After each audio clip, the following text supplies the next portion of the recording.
Assalamualaikum warahmatullahi wabarakatuh. Saya sebagai moderator dari kelompok 9 ingin menyampaikan tentang sejarah dan perkembangan hukum pidana di Indonesia dengan dosen pengampu Bapak Bayu Arianto SH.MH. Sebelum lanjut, saya akan membacakan anggota kelompok saya. Yang pertama, Istiana Dewi Cahyani dengan NIM 2023-262. Yang kedua, Raffi Attallah Utomo dengan NIM 2023-266. Yang ketiga, Gia Amarilis Kurniawan dengan NIM 2023-273. Yang keempat, Citra Aprilia dengan NIM 2023-293. Pengertian hukum pidana. Pidana atau straf atau penal, yakni suatu penderitaan, nestapa hal yang tidak menyenangkan karena dirampas kemerdekaannya atau haknya. Intinya, pidana itu tidak menyenangkan. Menurut Muladi, pidana adalah penjatuhan penderitaan atau nestapa atau akibat-akibat lain yang tidak menyenangkan. Pidana diberikan kepada orang yang melakukan tindak pidana menurut undang-undang.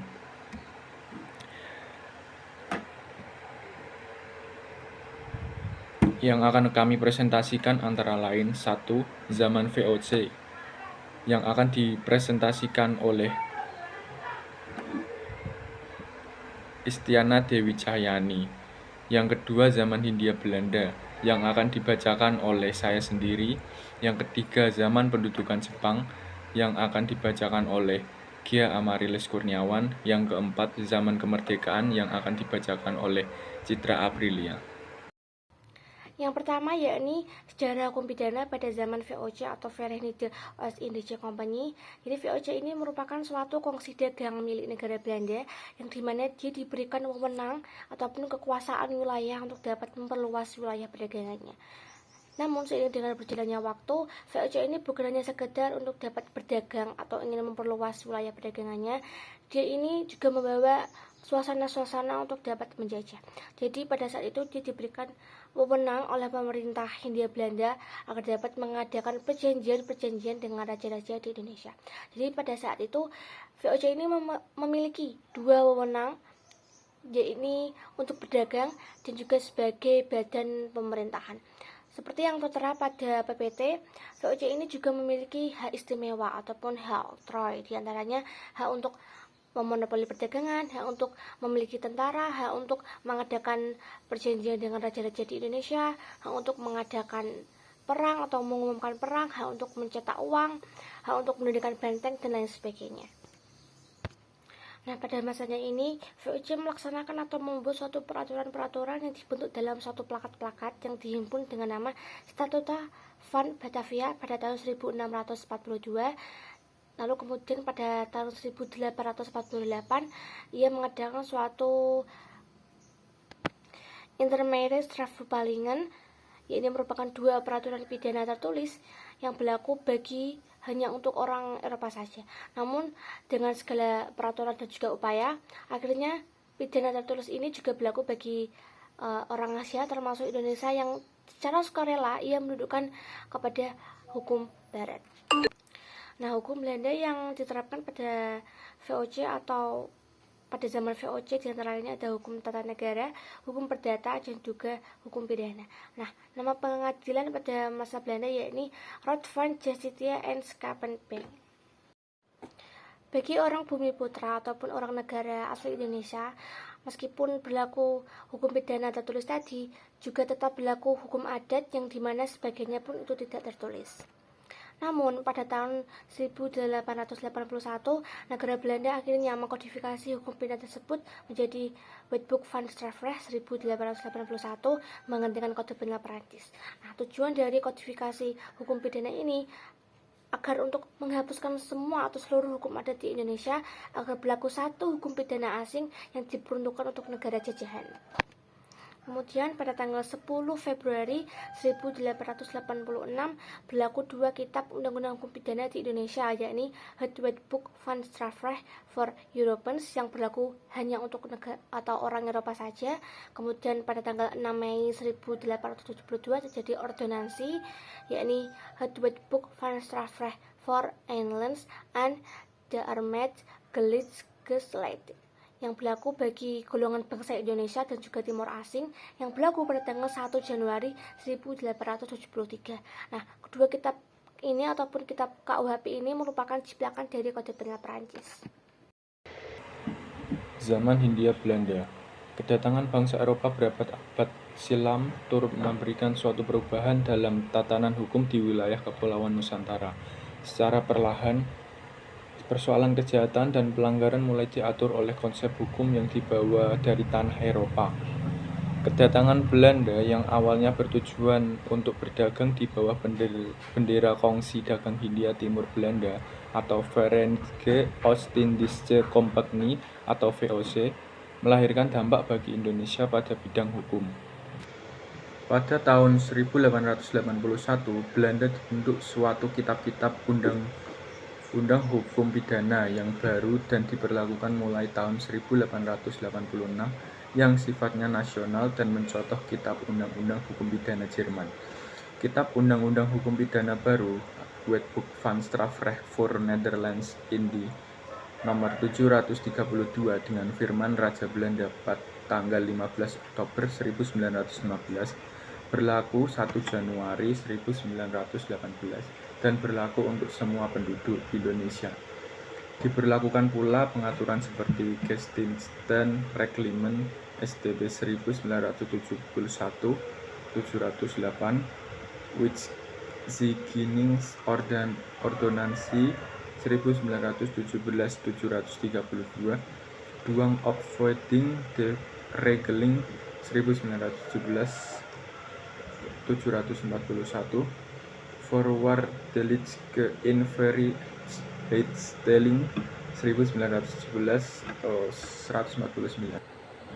Sejumlah persoalan yang diatur dalam hukum pidana di Hindia Belanda dibagi menjadi dua, yaitu kejahatan dan pelanggaran. Kejahatan meliputi kejahatan tentang martabat raja dan gubernur jenderal, kejahatan tentang kekuasaan umum, membuka rahasia, kejahatan tentang kesopanan, kejahatan tentang kemerdekaan orang, memaksa dan mengancam. Pelanggaran meliputi tentang pelanggaran tentang tertib umum, pelanggaran tentang adat kesopanan, pelanggaran dalam menjalankan jabatan, pelanggaran tentang pelayaran.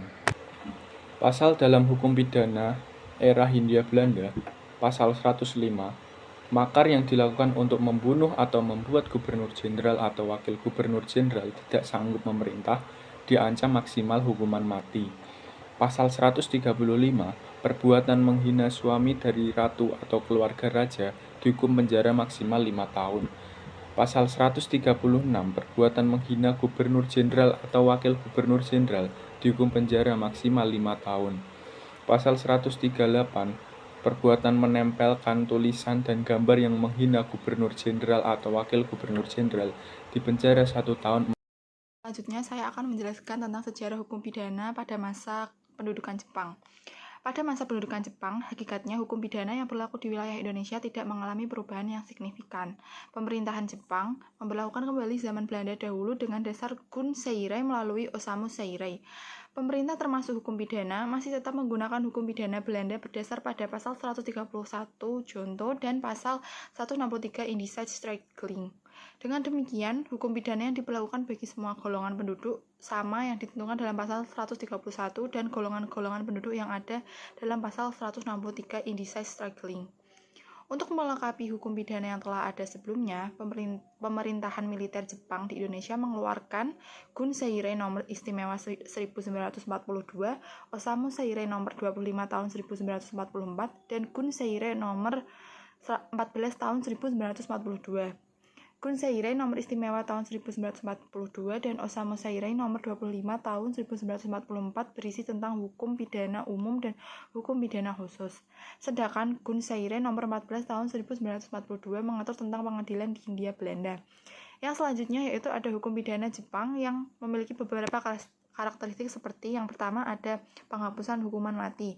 Yang dimaksud adalah salah satu perubahan signifikan adalah penghapusan hukuman mati dan sebagai gantinya hukuman-hukuman yang lebih ringan diberlakukan seperti kerja paksa atau penjara. Yang kedua ada prinsip persamaan di depan hukum Jepang. Sistem hukum Jepang di Indonesia juga menerapkan prinsip persamaan di depan hukum yang berarti semua individu dianggap sama di mata hukum.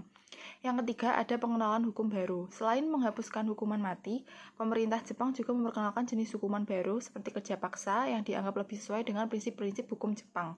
Secara keseluruhan, masa pendudukan Jepang di Indonesia memberikan pengaruh signifikan terhadap perkembangan hukum pidana di Indonesia.